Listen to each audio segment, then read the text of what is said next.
Bonjour et bienvenue à la vie municipale. Cette semaine à l'émission, on parle de la régie intermunicipale de l'Aréna de la Côte-de-Beaupré avec le président Martin Dionne. On discute avec la mairesse Mélanie Royer-Couture de la politique familiale des aînés et de la famille également. Et on termine avec une rencontre avec la présidente du club de bridge de Bois-Châtel, Nicole Leclerc. Bonne émission!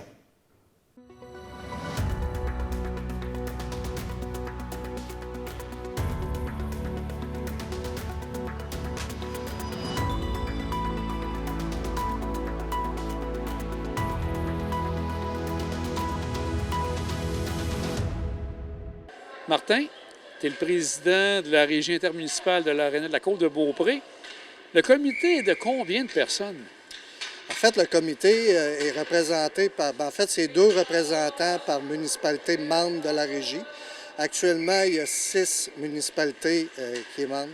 On a Saint-Tite-des-Caps, Saint-Fariol, Saint-Joachim, Beaupré, Sainte-Anne et Château-Richer. Donc, c'est 2 représentants élus par municipalité. Et je pense que tu as le directeur aussi de l'Aréna qui fait partie du comité.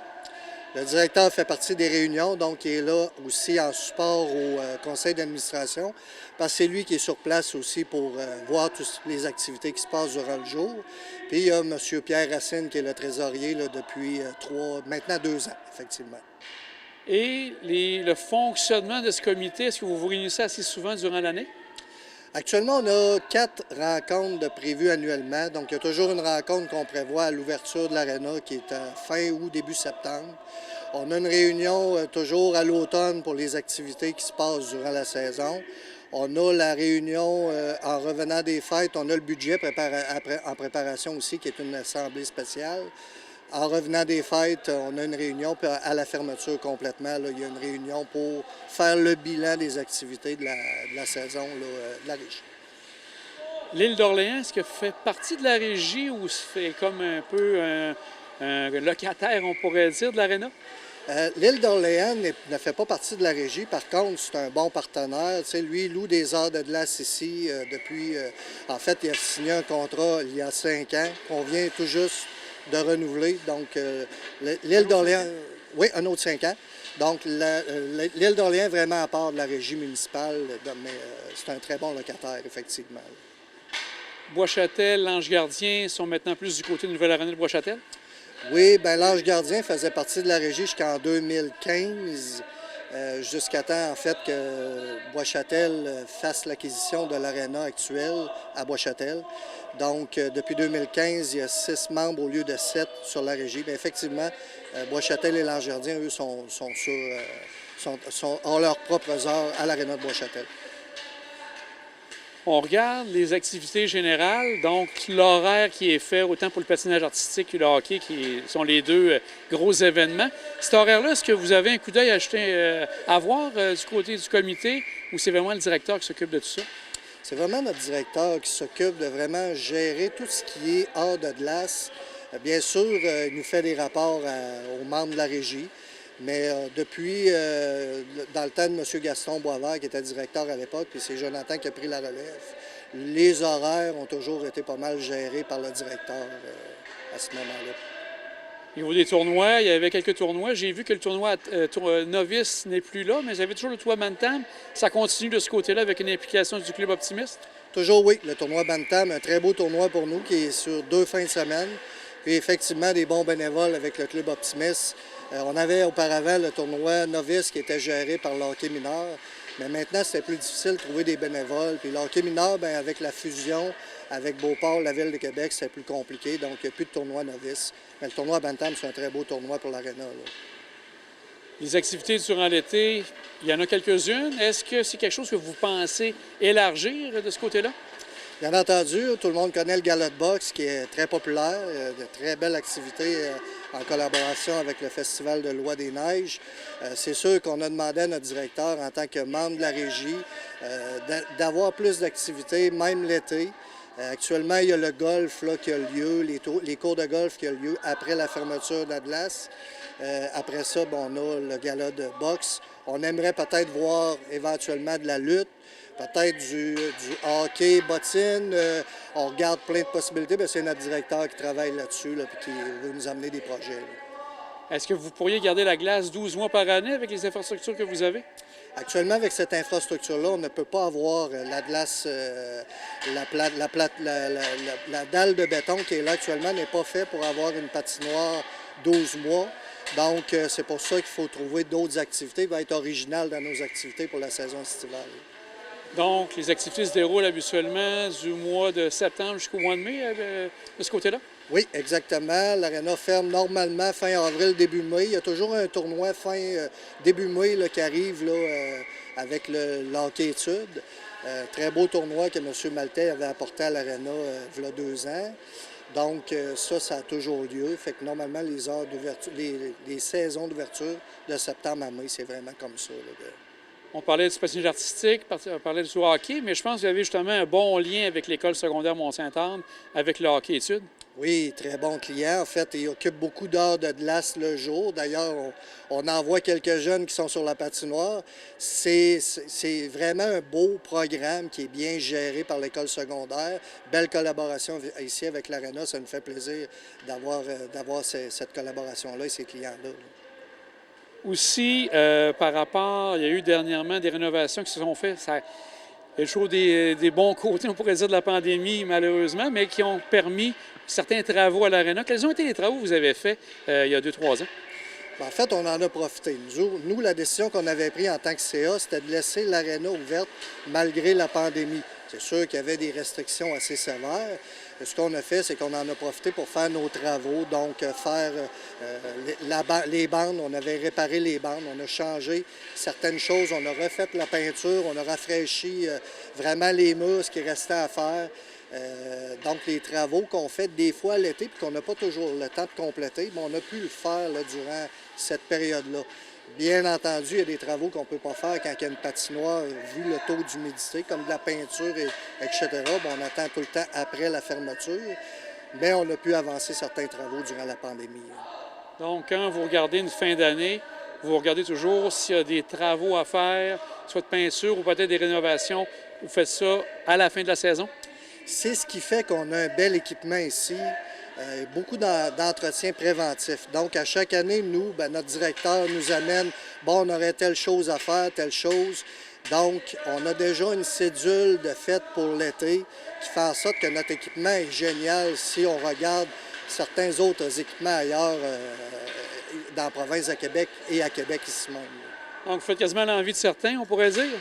On fait l'envie de certains parce que quand même, on a un équipement qui date de 1983, quelque chose du genre. C'est quand même assez vieux comme équipement. Et puis, si on regarde l'équipement, il y a des gens qui viennent ici et qui nous disent qu'on a vraiment un bel aréna, là, bien entretenu. Là. Dans les projets futurs, est-ce qu'il y a des choses que vous pouvez annoncer ou, comme tu disais, c'est la partie davantage exploiter l'aréna l'été? En fait, il y a, comme vous dites, M. Blondeau, le fait qu'on aimerait que l'aréna bouge tout le temps, qu'il y ait tout le temps de l'action dans l'aréna. Bien entendu, aussi, il y a notre directeur qui travaille pour amener une équipe senior 2A. Donc, c'est embryonnaire, les discussions commencent. On a d'ailleurs eu une partie qui a eu lieu en février dernier. Il y en a un autre qui s'en vient, là, les séries. Donc, ça peut être quelque chose d'intéressant là, pour les gens de la Côte-de-Beaupré. Martin, un grand merci. Ça nous donne un bon aperçu de ce que fait la Régie pour l'aréna de la Côte-de-Beaupré. Ça fait plaisir. Un grand merci à vous.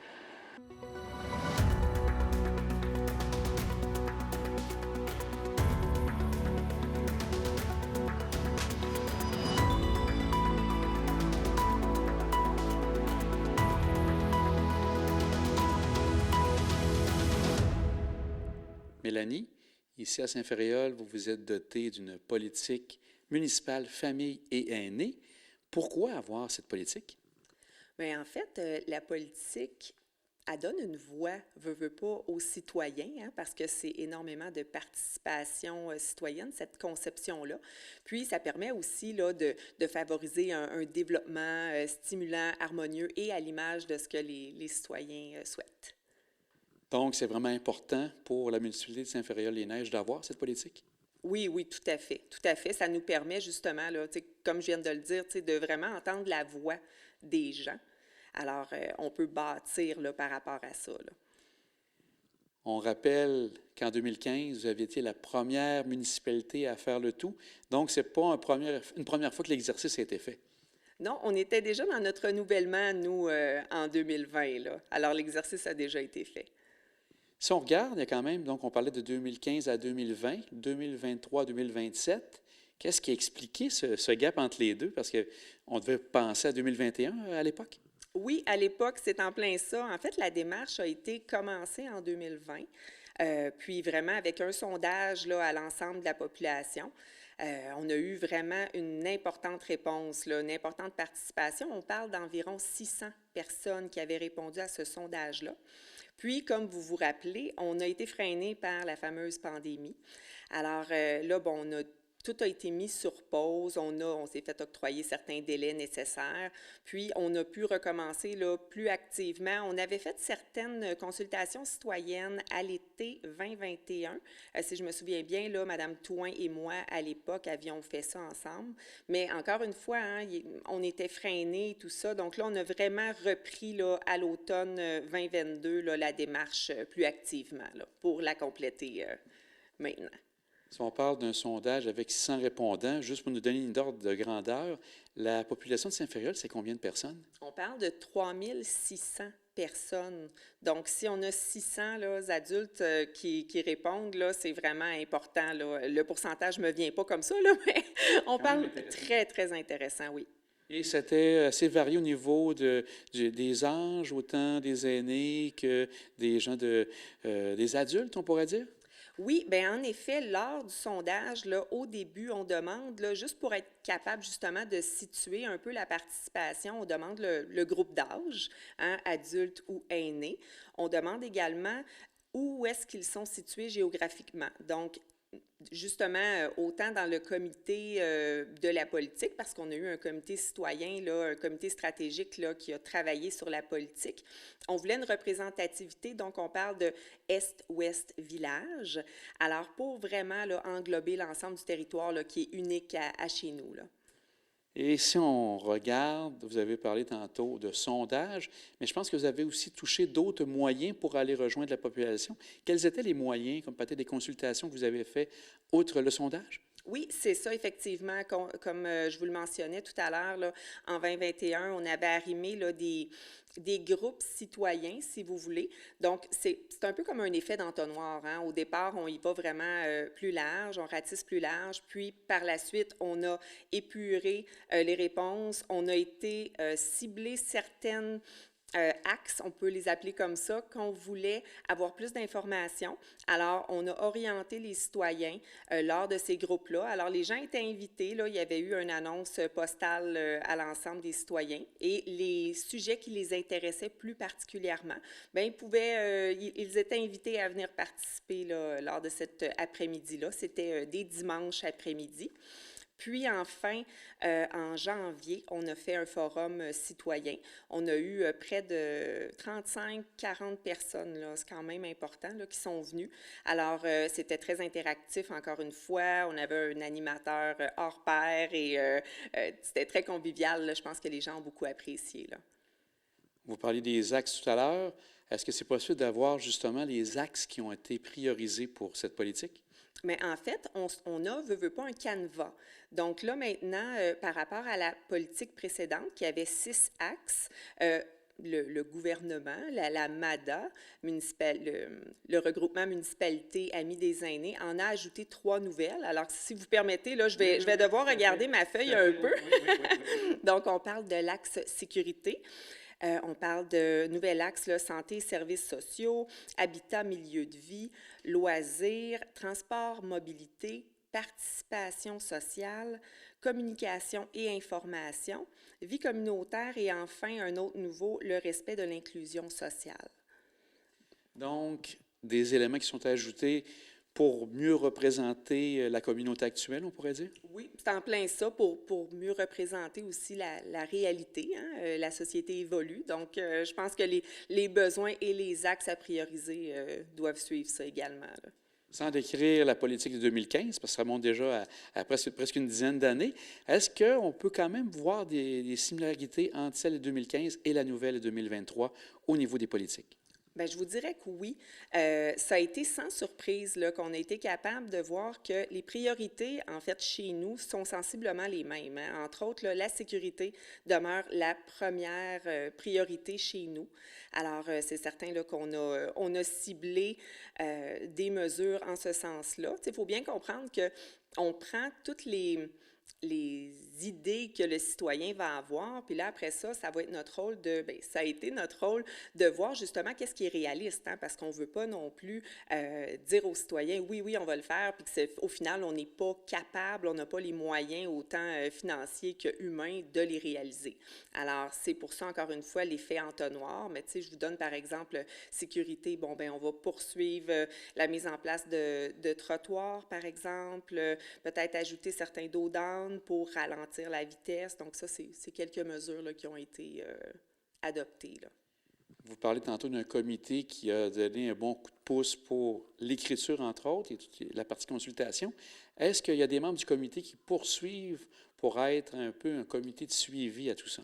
Oui, exactement. En fait, bon, c'est une première étape, c'est d'aller chercher justement des membres, comme je le mentionnais tout à l'heure, qui ont une représentativité sur le secteur. Alors, on parle de parents, on parle de personnes aînées, et on a essayé d'aller les chercher dans les différentes partie de la municipalité, donc Est, Ouest, Village. Puis, par la suite, ils sont invités, ceux qui le souhaitent, à faire partie d'un comité de suivi, donc avec un élu. Et chez nous, c'est moi, la personne représentante famille aînée.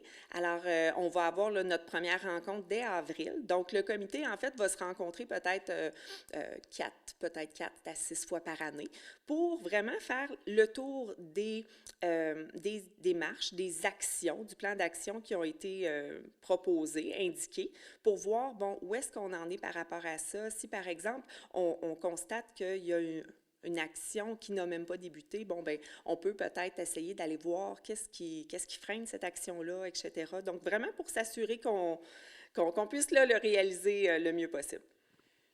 Avec tout ce qui a été fait, consultation, sondage, est-ce que vous croyez qu'à un moment donné, il pourrait y avoir quand même avec le comité, des nouvelles idées qui pourraient arriver et que vous ajouteriez peut-être au plan? Est-ce que c'est quelque chose que vous avez pensé qui pourrait arriver?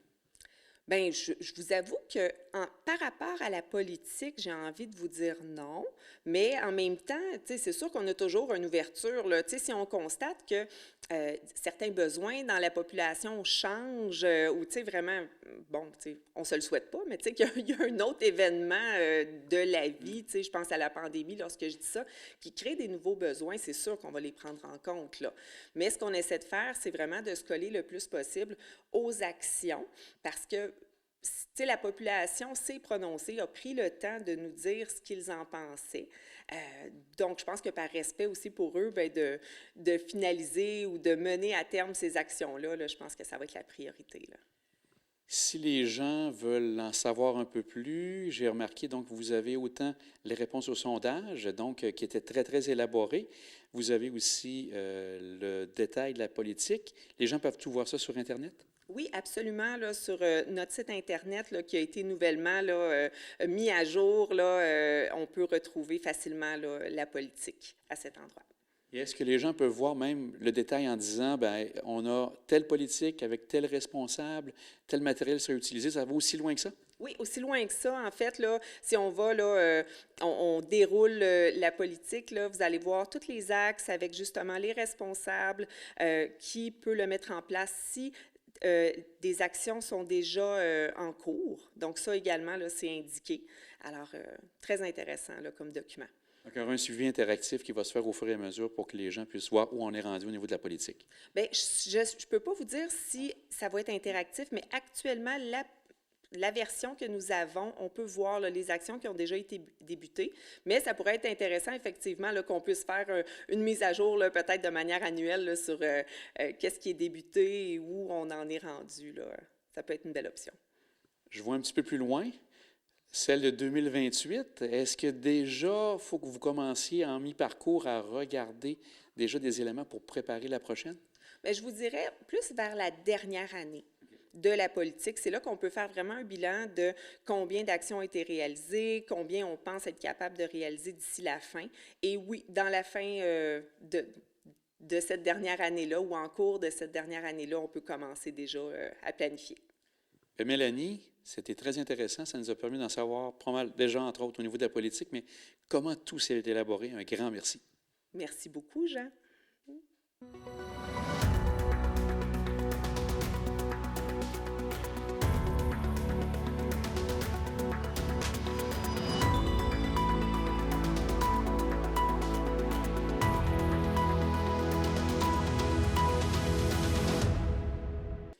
Madame Leclerc, Oui, bonjour. bonjour. On est ici au domaine de la rivière Oui. pour parler de l'activité du club de bridge. Oui.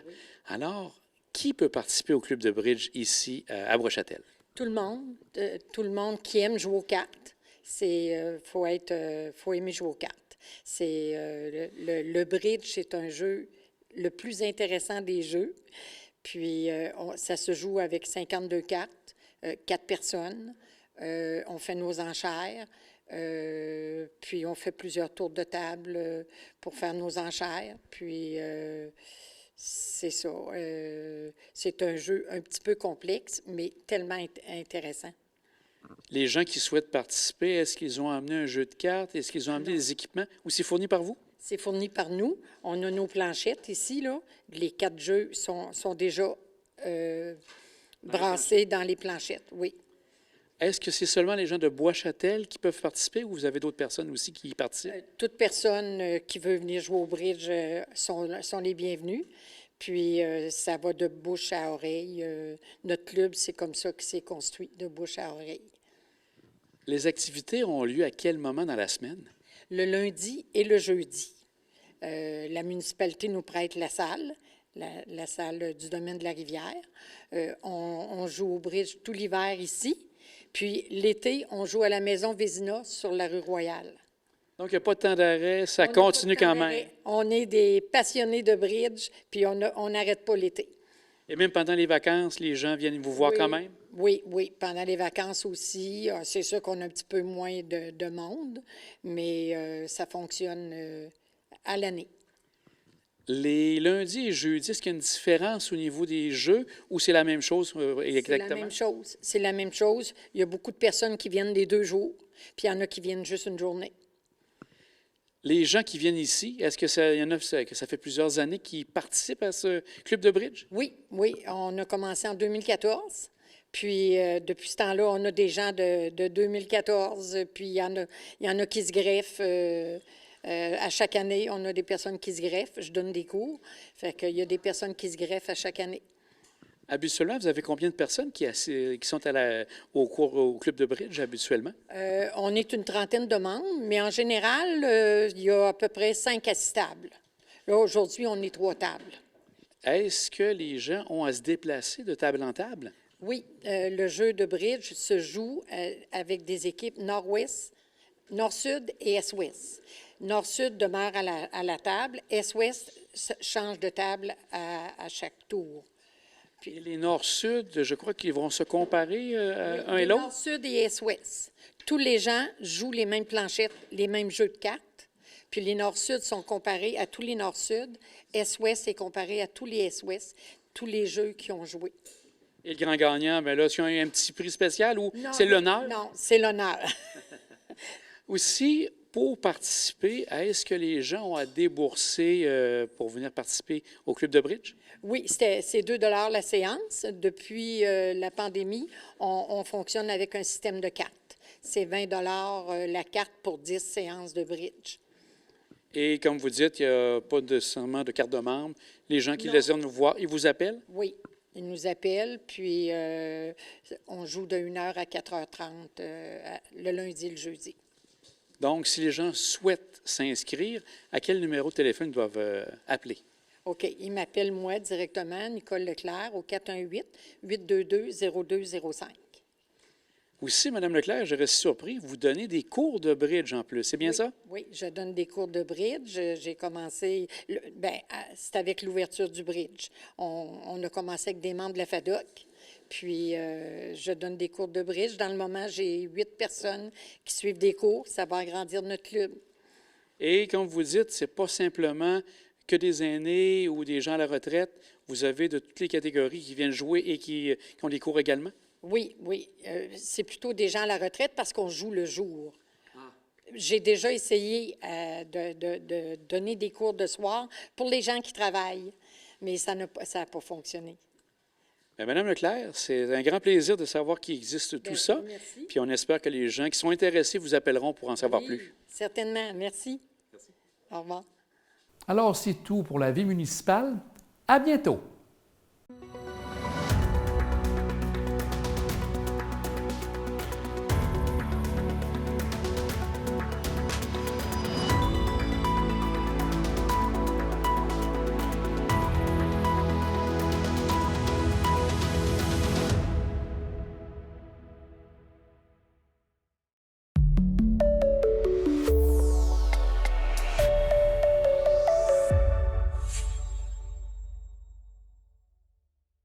Ah, puis pour mes forces puis mes faiblesses, j'ai pas de bleu d'en face, mais 50 violences psychologiques, ça compte? Depuis que mes parents ont divorcé, ça fait 3 fois que je change d'école. J'ai de la misère à manger. Tout coûte tellement cher. J'ai vraiment besoin qu'on me choisisse. On va vous rappeler. Parce que choisir une cause, c'est en laisser tellement d'autres derrière. Centraide, aide, 215 organismes.